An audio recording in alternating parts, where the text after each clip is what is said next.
Hello. हाय दोस्तों आप thumbnail देखकर समझ ही गए होंगे कि आज आपको जो है सीडीपी की क्लास कराने वाली हैं। आज की जो क्लास है सीडीपी की 8वीं 8 क्लास है। इससे पहले मैंने आपको सीडीपी का महत्व बताया कि सीडीपी सीटेट के लिए कितना महत्वपूर्ण सब्जेक्ट है और पूरे सीटेट के लिए जो है रीढ़ के हड्डी के तरह है। जिसने सीडीपी समझ लिया वो आसानी से सीटेट क्रैक कर लेता है। तो दोस्तों ये हमारा चैनल है सीटेट इन्फॉर्मेशन विद नवाब। आप इसे लाइक कीजिए, सब्सक्राइब कीजिए और शेयर कीजिए, अपने दोस्तों को शेयर ज़रूर कीजिए। तो समय को बर्बाद ना करते हुए चलिए आज के क्वेश्चन की तरफ शुरुआत करते हैं। एनसीएफ 2005 के अनुसार गलतियां इस कारण से महत्वपूर्ण होती है। गलतियां इस कारण से महत्वपूर्ण होती है। ऑप्शन 1, ये विद्यार्थियों को उत्तीर्ण एवं अनुत्तीर्ण समूह में वर्गीकृत करने के लिए एक महत्वपूर्ण उपकरण है। दूसरा, अध्यापकों को बच्चों को डांटने के लिए एक तरीका उपलब्ध कराती है। ये बच्चों के विचारों की अंतर्दृष्टि उपलब्ध कराती है तथा समाधानों को पहचानने में सहायता करती है। तीसरा, ये कक्षा से कुछ बच्चों को हटाने के लिए आधार उपलब्ध कराती है। तो दोस्तों इसका जो सही आंसर हो जाएगा वो थर्ड हो जाएगा। क्या हो जाएगा? थर्ड हो जाएगा। ये बच्चों के विचारों की अंतर्दृष्टि उपलब्ध कराती है तथा समाधानों को पहचानने में सहायता करती है। दोस्तों एनसीएफ, इसके हमें लॉन्ग फॉर्म भी पता होना ज़रूरी है। एनसीएफ नेशनल करिकुलम फ्रेमवर्क 2005 के अनुसार जो है सीटेट में बार बार क्वेश्चन पूछा जाता है कि त्रुटियाँ क्या है। त्रुटियाँ विद्यार्थी करेंगे तो आप एज ए टीचर आप क्या करोगे? अगर बच्चों के शिक्षण में त्रुटियाँ बार बार नज़र आती है, वो गलतियाँ करते हैं, तो आप क्या करोगे? तो दोस्तों ये पेडागोजी का सवाल है। हमें बच्चों को डांटना नहीं है, फटकारना नहीं है, मारना नहीं है, ना उनके जो है संवेगों को ठेस पहुंचाना है। हमें बच्चों को कुछ नहीं करना है, क्योंकि कोई भी इंसान करते करते, जब हम एक उदाहरण आपको देता हूँ, जब कोई साइकिल चलाना सीखता है बच्चा तो बार बार गिरता है और गिरते गिरते साइकिल चलाना आखिर सीख जाता है। इसी तरीके से जो जो गलतियाँ हैं, जो बच्चों की गलतियों में विचार पैदा होता है जिससे बच्चों को अंतर्दृष्टि मिलती है और उसको सही करने की उसे रास्ते मिलते हैं। तो इसका जो सही आंसर हो जाएगा वो थर्ड हो जाएगा। नेक्स्ट क्वेश्चन दोस्तों, बच्चों के अधिगम को सुगम बनाने के लिए अध्यापकों को एक अच्छे कक्षाई परिवेश का सृजन करने की आवश्यकता होती है। इस प्रकार के अधिगम परिवेश का सृजन करने के लिए नीचे दिए गए कथनों में से कौन सा सही नहीं है? कौन सा सही नहीं है? ऑप्शन 1, बच्चे के प्रयासों को स्वीकृति देना। ऑप्शन बी, अध्यापकों के अनुसार कार्य करना। तीसरा, बच्चों को स्वीकार करना। चौथा, अध्यापक का सकारात्मक रुख। तो दोस्तों इसका जो सवाल का राइट जो उत्तर हो जाएगा वो हो जाएगा अध्यापकों के अनुसार कार्य करना। मतलब क्या इसमें नहीं पूछा है दोस्तों? कि इसमें क्या पूछा है? नहीं पूछा है। अक्सर सीटेट ऐसा नहीं कि क्वेश्चन पूछता है। देखिए हमें सबसे पहले तो ऑप्शन एलिमिनेट करना आना चाहिए। मैंने आपको इससे पहले भी बताया। इसमें क्या पूछा है, देखिए क्वेश्चन को एक बार और मैं आपको पढ़ के बताता हूँ। बच्चों के अधिगम को सुगम बनाने के लिए अध्यापकों को एक अच्छे कक्षाई परिवेश का सृजन करने की आवश्यकता होती है। इस प्रकार के अधिगम परिवेश का सृजन करने के लिए नीचे दिए गए कथनों में से कौन सा सही नहीं है? हमें कौन सा निगेटिव पूछा है, कौन सा सही नहीं है। तो जब निगेटिव ऑप्शन क्वेश्चन पूछा है, निगेटिव प्रश्न पूछा है, तो इसका जो उत्तर हो जाएगा वो भी निगेटिव हो जाएगा। तो फर्स्ट ऑप्शन में क्या बताया गया है कि बच्चों को प्रयासों को स्वीकृति देना, ये बिल्कुल सही है। बच्चे जो कोशिश करता है उसे मान्यता देना। उसके बाद में बच्चों को स्वीकारना, सही है। बच्चा गलत लाए, अगर होमवर्क करके कैसा भी लाए, हमें उसको स्वीकारना है, उसे डांटना मारना नहीं है। और चौथा, अध्यापक का सकारात्मक रुख। अध्यापक का जो है पॉजिटिव जो रवैया होना चाहिए।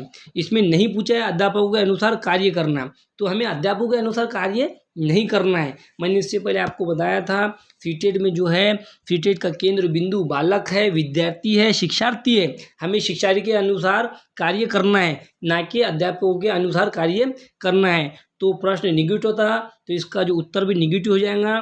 अध्यापकों के अनुसार कार्य करना इसका आंसर हो जाएगा। चलिए नेक्स्ट क्वेश्चन हम देखते हैं। एक प्रभावशाली अध्यापिका होने के लिए महत्वपूर्ण है, एक प्रभावशाली अध्यापिका होने के लिए महत्वपूर्ण है। ऑप्शन एक, पुस्तक से उत्तरों को लिखाने पर बल देना। दूसरा, समूह गतिविधि के बजाय व्यक्तिगत अधिगम पर ध्यान देना। तीसरा, विद्यार्थी के द्वारा प्रश्न पूछने के कारण उत्पन्न व्यवधान की अनदेखी करना। चौथा, प्रत्येक बच्चे के संपर्क में रहना। तो दोस्तों, एक प्रभावशाली अध्यापिका होने के महत्वपूर्ण क्या है, इसमें मतलब आप क्या करोगे, ये पूछा गया कि आप एज ए टीचर है, आपको ये ऑप्शन दिए गए, आप क्या करोगे। तो दोस्तों, उसका जो राइट आंसर हो जाएगा वो हो जाएगा प्रत्येक बच्चे के संपर्क में रहना। क्या हो जाएगा, प्रत्येक बच्चे के संपर्क में रहना, इसका राइट आंसर हो जाएगा। क्योंकि दोस्तों अक्सर ऑप्शन में ऐसे ऑप्शन आते हैं जो आप देखकर ही उसे एलिमिनेट कर सकते हैं। इसमें क्या बताया, पुस्तक से उत्तरों को लिखने पर बल देना। हमें जो है नकल नहीं करवाना है, बच्चों को याद नहीं कराना है, हमें रट्टू तोता नहीं बनाना है, निगेटिव है। बल हम किसी भी कार्य पर करने के लिए बच्चों को बल देना नहीं है। दूसरा बताया, समूह गतिविधि के बजाय व्यक्तिगत अधिगम पर ध्यान देना। नहीं बच्चों, नहीं दोस्तों, हमें समूह गतिविधि पर ज़्यादा ध्यान देना है, ग्रुप एक्टिविटी पर ज़्यादा ध्यान देना है, अकेले में व्यक्तिगत अधिगम पर ध्यान नहीं देना है सीटेट के हिसाब से। और विद्यार्थी के द्वारा प्रश्न पूछने के कारण उत्पन्न व्यवधान के अनदेखा करना है। क्या है, अनदेखा करना है। अनदेखा करना ये निगेटिव जो है वर्ड है, तो ये भी जो है बिल्कुल रॉन्ग हो जाएगा। चौथा बताएगा, प्रत्येक बच्चे के संपर्क में रहना। हमें हर बच्चे के संपर्क में रहना है, चाहे वो कैसा भी बच्चा हो, विशेष बच्चा हो, दिव्यांग हो, अपंग हो, हमें समावेशी शिक्षा के तहत जो है कार्य करना है। पहले हमारे वक्त में क्या होता था, टीचर जो है स्टूडेंट समझो अनुपात, हम जो है सीटेट में पेपर 1 की बात करें 1 से 5 तक जो अनुपात 1 से 5 यानी कि 30 स्टूडेंट का शिक्षार्थी का अनुपात होता है। तो उसमें क्या होता था, 2-4 विद्यार्थी को पढ़ते आता था, टीचर लोग 2-4 विद्यार्थी को पढ़ाते थे और उनके क्लास बंद कर देते थे। लेकिन सीटेट ये नहीं बता रहा, सीटेट बता रहा है कि प्रत्येक बच्चे के संपर्क में रहना है। आपकी क्लास में 30 बच्चे हैं तो कम से कम आपके बच्चों का 30 से 30 बच्चों को हर चीज़ शिक्षण की आनी चाहिए, लिखते पढ़ते आना चाहिए, जो उनके उम्र के हिसाब से उसे उनके वय के हिसाब से उन्हें आना चाहिए। तो हमें हर बच्चे के कांटेक्ट में रहना है। अगर वो किसी तरीके से नहीं करता है तो हमें क्या करना है, उसके माता पिता को बुलाना है, उससे चर्चा करना है कि भाई आपके जो है बच्चों को नहीं आ रहा है, और उससे एक प्लानिंग करना है। लेकिन बच्चे के संपर्क में रहकर किसी भी तरीके से उसे हमें जो है शिक्षण देना है। ठीक है दोस्तों, एक्सप्लेनेशन थोड़ा लॉन्ग हो गया। देखिए नेक्स्ट क्वेश्चन, बच्चों को शाब्दिक या गैर शाब्दिक दंड देने का परिणाम होता है। बच्चों को शाब्दिक या गैर शाब्दिक दंड देने का परिणाम होता है। ऑप्शन एक, उन्हें कार्य करने के लिए प्रेरित करना। ऑप्शन बी, बच्चे के छवि से सुरक्षित करना। ऑप्शन सी, उनके अंकों में सुधार करना। ऑप्शन डी, उनके स्वयं के प्रति अवधारणा को नष्ट करना। तो दोस्तों इसका जो राइट आंसर हो जाएगा ये 4th हो जाएगा। क्योंकि बच्चों को जब हम शाब्दिक दंड दे या गैर शाब्दिक दंड दे, यानी कि हम उसे लकड़ी से मारे या जो हमारे ज़ुबान से उसको बुरा भला कहे, किसी भी तरीके से हम उसे दंड दे, तो उसका जो परिणाम क्या होगा कि वो जो खुद के प्रति यानी कि उसकी जो अवधारणा नष्ट हो जाएंगी, उसके दिल में एक मतलब खुद के लिए घिन पैदा हो जाएंगी कि मैं कर नहीं सकता, मुझसे काम नहीं हो सकता। हमें जो है बच्चों को दंड नहीं देना है। सीटेट भी यही बोलता है कि बच्चों को दंड ना दे, उन्हें डांटे ना, उन्हें फटकारे ना। जब भी ऐसा आपको ऑप्शन नज़र आता है कि कोई टीचर उसे दंड देना है या मारना है, तो बिल्कुल ये रॉन्ग हो जाएगा। ठीक है दोस्तों, नेक्स्ट क्वेश्चन देखिए। हाँ दोस्तों, ये हमारा चैनल है, आपको तो पता है, CTET information with Nawab. Subscribe कीजिए, लाइक कीजिए और शेयर कीजिए। देखिए नेक्स्ट क्वेश्चन,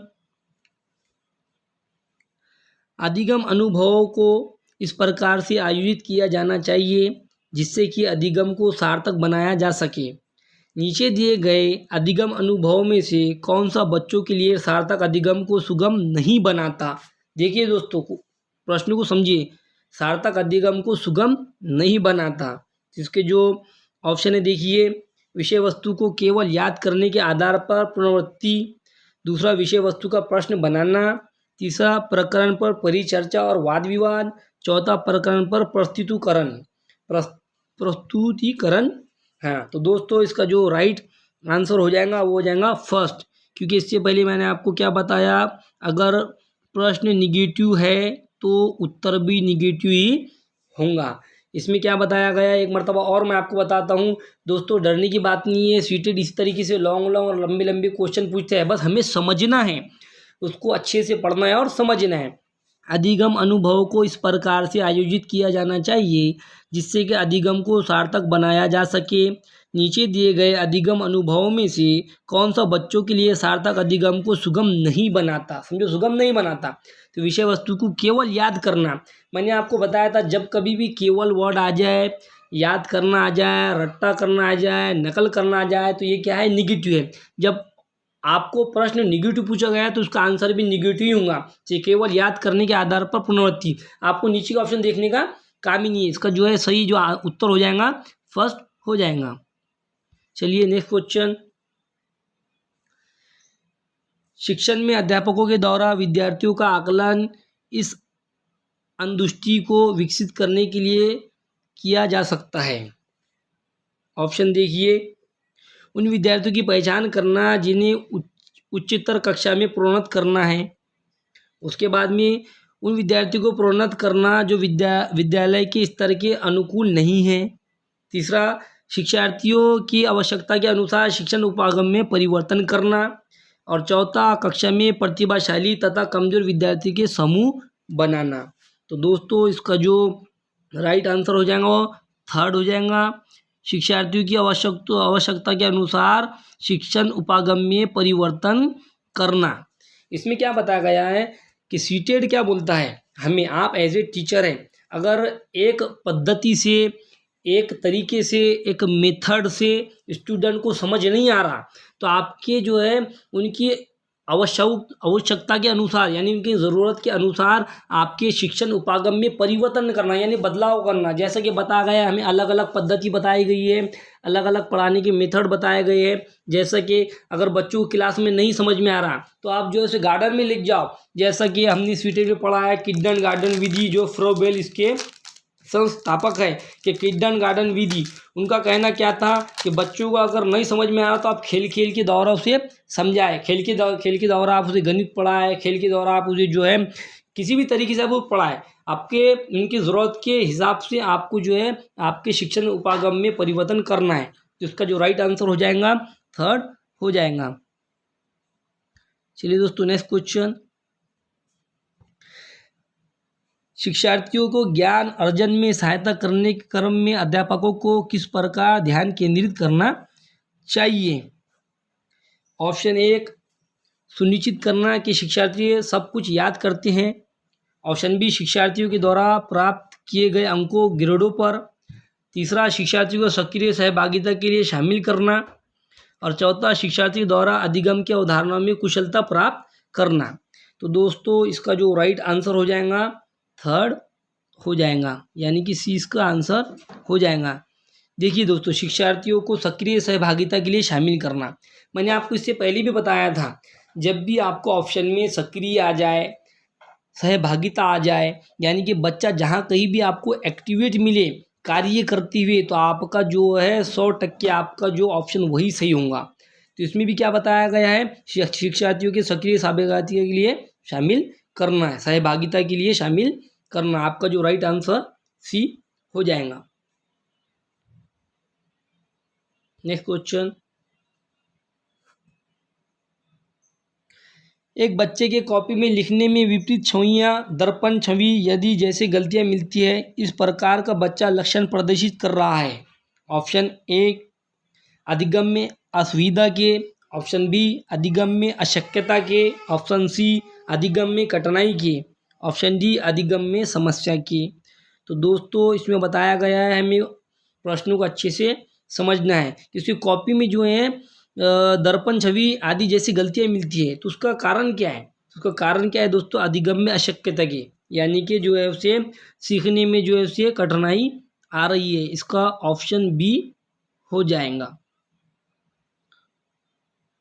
नेक्स्ट क्वेश्चन, निम्नलिखित में से कौन सा एक उपयुक्त रचनात्मक आकलन कार्य नहीं है? निम्नलिखित में से कौन सा एक उपयुक्त रचनात्मक आकलन का कार्य नहीं है? ऑप्शन देखिए, फर्स्ट खुले अंत वाले प्रश्न, सेकंड परियोजना, थर्ड अवलोकन और फोर्थ विद्यार्थियों का योग्य क्रम निर्धारित करना। मैंने आपको इससे पहले भी बताया था, प्रश्न अगर आपका निगेटिव है तो आंसर भी निगेटिव हो जाएगा। देखिए आप सोचिए समझिए कि इसमें जो है कौन सा आना चाहिए, इसमें कौन सा आना चाहिए। देखिए खुले अंत वाले प्रश्न, सेकंड परियोजना वाले, थर्ड अवलोकन और चौथा विद्यार्थियों का योग्य क्रम निर्धारित करना।